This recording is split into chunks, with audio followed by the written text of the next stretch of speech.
There are two important components to working on an egg farm. Firstly, looking after the hens so they're healthy and able to produce high quality eggs, and making sure that those eggs are safe for humans to eat.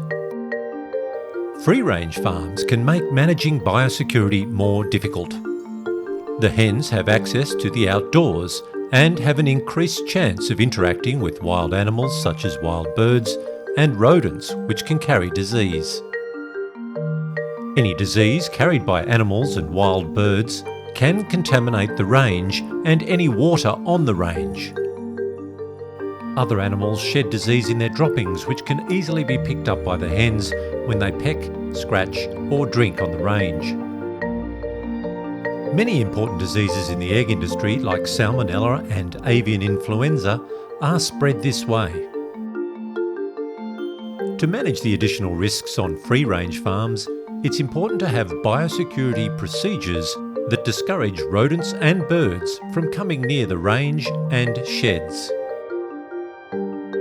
To prevent rodents, it's important to keep the areas around sheds and ranges clear of grass, debris, and anything else that the rodents could eat or use to hide or nest in.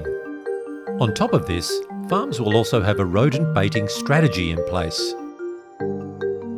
Discouraging wild birds is challenging.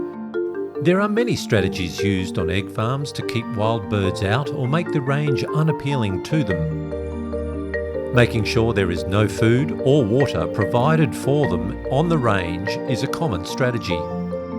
Avoiding pools of water forming on the range or nearby is also important because these attract birds and can easily spread disease between the wild birds, animals and hens. Depending on the location of your free-range farm, different environmental challenges will have to be met every day.